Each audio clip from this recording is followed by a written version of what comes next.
Здравствуйте, дорогие зрители! Итак, после 15 месяцев жизни на Шри-Ланке я прилетела в Турцию на 1,5 месяца, чтобы подождать, когда в Украине потеплеет. И первые 2 недели я проведу в Стамбуле.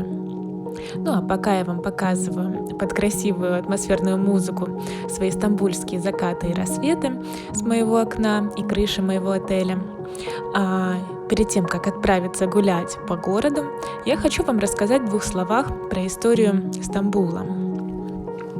Стамбул пересекает пролив Босфор, который соединяет Черное море с Мраморным. Это как раз то море, на которое мы сейчас с вами смотрим из моего окна. Босфорский пролив разделяет Стамбул на 2 части – европейскую и азиатскую.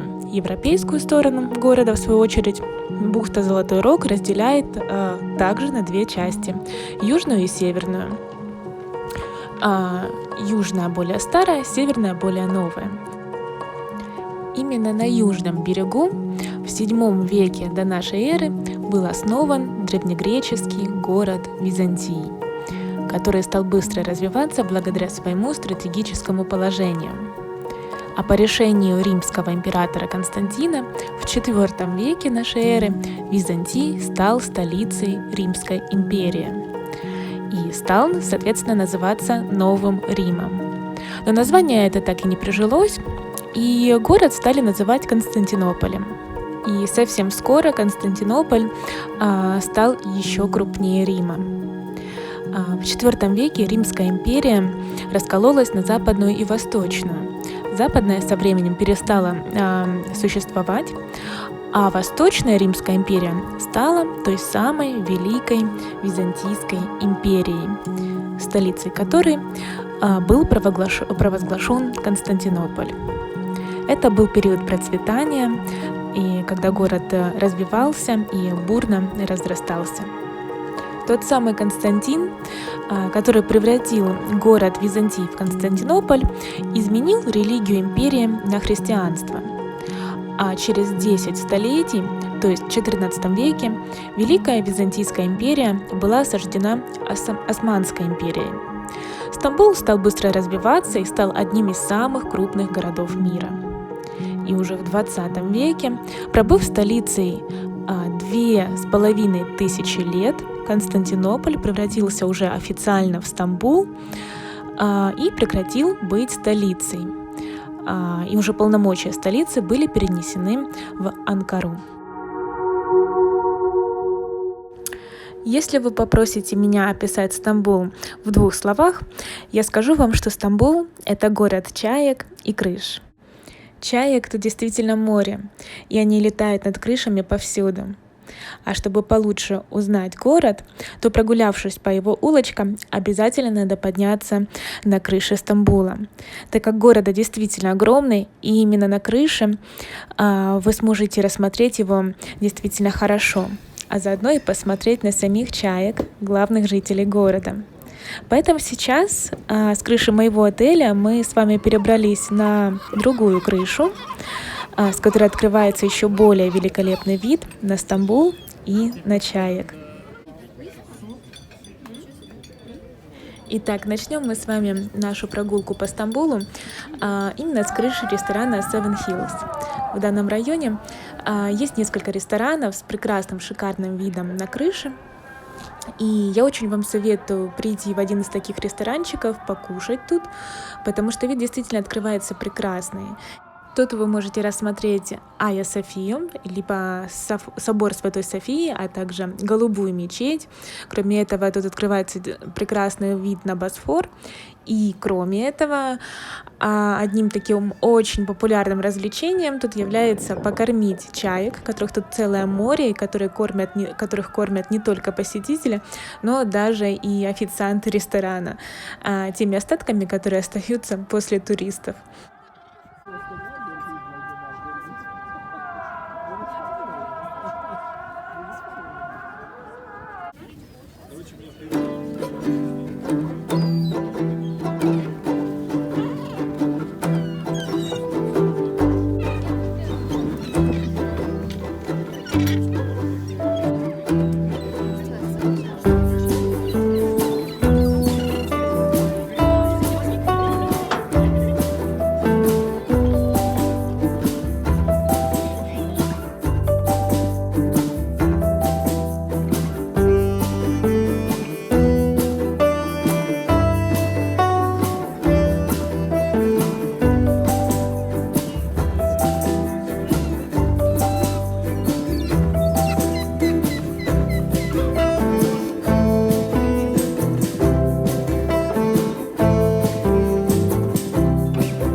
Спустившись с крыш, мы с вами отправляемся в Айя Софию, которая как раз находится в 2 шагах от того самого места, где мы с вами только что были.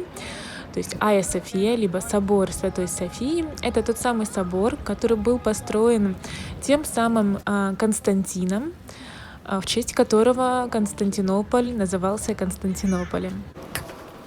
Айя София была построена как раз в то самое время, когда Византий, город Византии превратился в Константинополь. Это был христианский храм, но когда Османская империя завоевала Византийскую империю, этот храм превратили в мечеть. Зайдя в храм, вам нужно оставить свою обувь у входа в специальных ящичках, и только тогда вы можете пройти внутрь. Заходя в собор, в первую очередь бросаются в глаза низко висящие люстры, которые сохранились тут еще с османских времен.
Итак, сегодня воскресенье, а это означает, что во всей стране сегодня карантин для местных, который не распространяется на туристов, то есть туристы могут свободно гулять по улочкам. И на самом деле удивительно в этот день было гулять по городу, потому что людей действительно было очень мало, все места были закрыты, ну такие как вот магазины, очень много кафешек и ресторанов было закрыто, за исключением пары туристических мест. Но при этом можно было свободно прогуляться, например, в Сулейманию.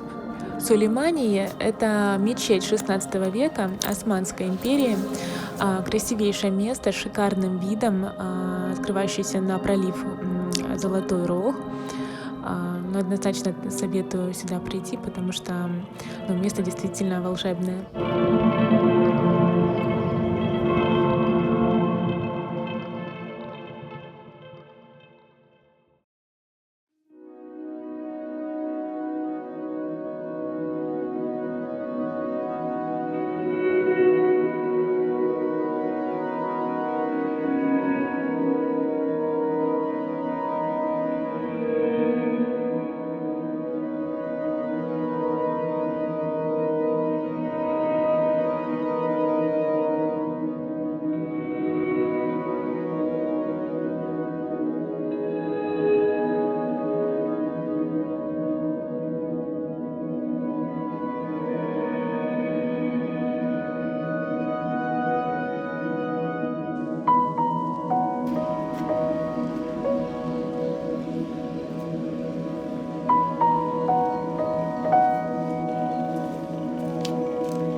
От мечети Сулеймания вы можете спуститься к Галатскому мосту, откуда вы можете отправиться на кораблике в район Кадыкёй.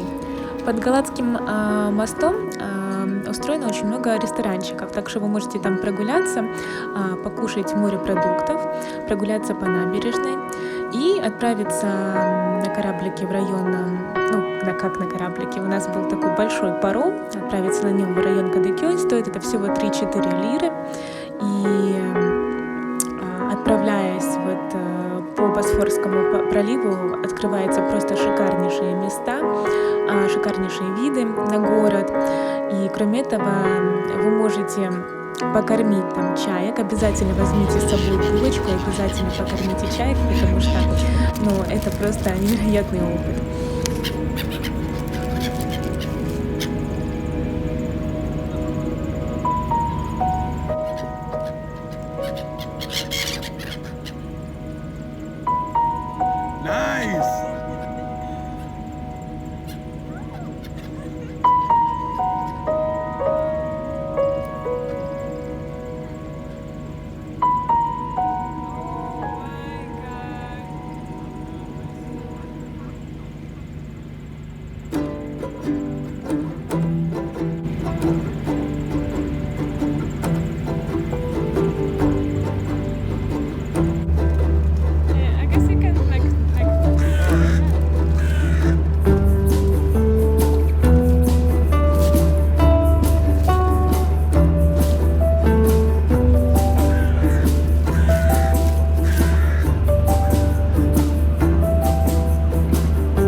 И, конечно же, если вы в Турции, то практически каждый день вы просто обязаны кушать кебабы.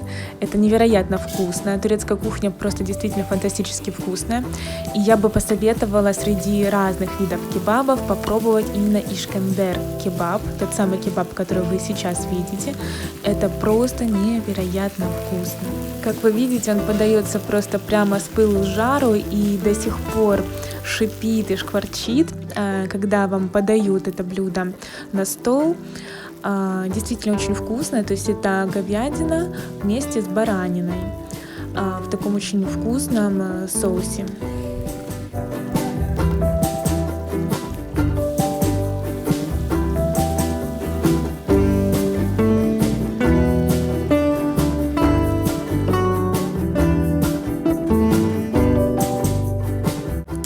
И гуляя по улочкам Стамбула, вы постоянно натыкаетесь на магазины турецких сладостей. И эти магазины представляют собой не что иное, как настоящие дворцы сладкого. И на каждом шагу вам предлагают что-нибудь попробовать. Где-то там по чуть-чуть, но в итоге после этого чуть-чуть вы чувствуете, что вы, в общем-то, наелись на целый день.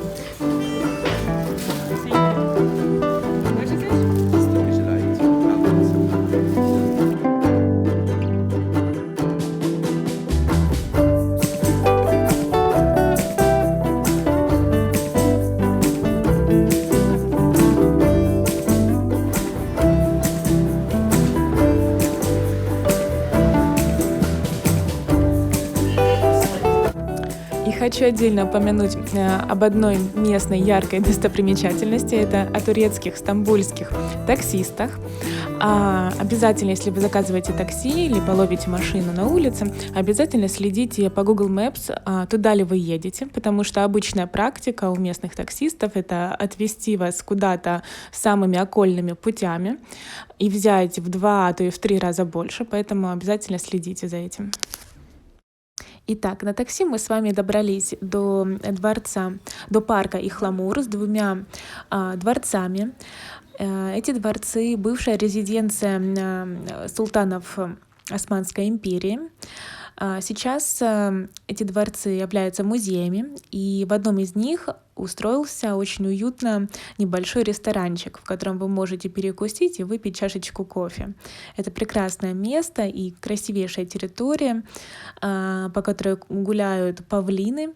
В общем, очень советую сюда приехать. Тут очень рано начинают цвести деревья, поэтому действительно очень красивая территория, и однозначно стоит приехать, несмотря на то, что парк находится относительно отдаленно от главных достопримечательностей города.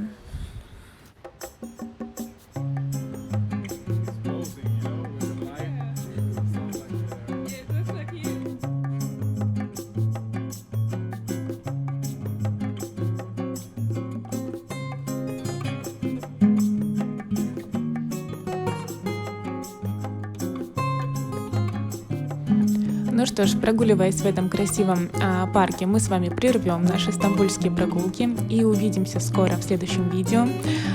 Спасибо за ваши просмотры. Очень рада видеть вас среди своих подписчиков. Отличного вам дня и скоро увидимся. Пока-пока.